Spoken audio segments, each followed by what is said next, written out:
Good morning, Survival family. I'm just gonna warn you now, my son is on the floor playing with his play mat and it's really loud music, so I just want to apologize for that in advance. And I'm really sad to make this video because as of this morning, there are 50 deceased residents all across the Midwest because last night we were hit with 4 different tornadoes.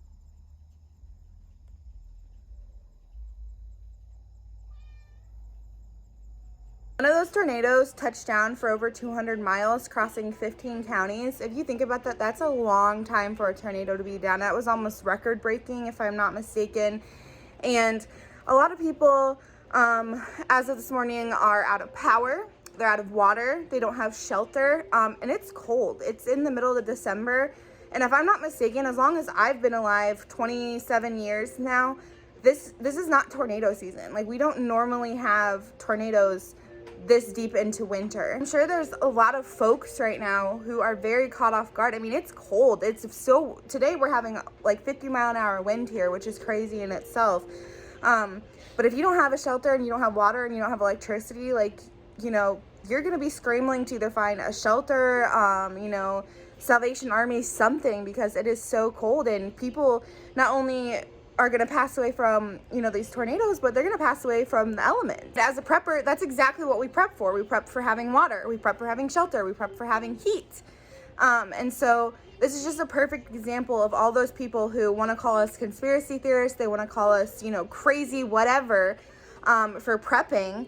But prepping doesn't mean just prepping for a zombie apocalypse or something like that. Prepping is prepping for the weather, something like as simple as a tornado, and being prepared so that if a tornado comes by and whips your house from out on top of you, you have a stash somewhere that you know you're going to be able to sustain your family for a few days until you can figure out what you're going to do. I've mentioned in our stockpile videos that we want to turn downstairs into our tornado shelter.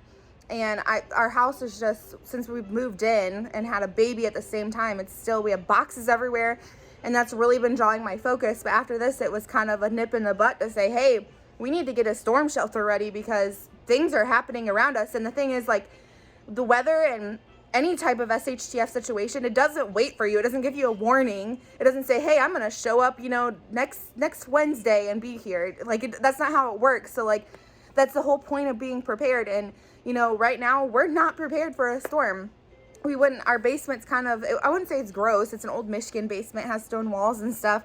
Like, I wouldn't want my son down there crawling around, so we need to have somewhere to sit and stuff like that down there, so we would be comfortable if we were stuck down there, you know, for an hour or, you know, all night. I just wanted to, you know, put this out there and say that's something that we're going to be working on in our preps, and to remind you that, you know, a storm or SHTF could happen anytime. And so don't put off these projects, and make sure that you guys are prepping not just food, not just water, but a place to stay, a shelter, somewhere that in case your home becomes unlivable, you'll have to go to.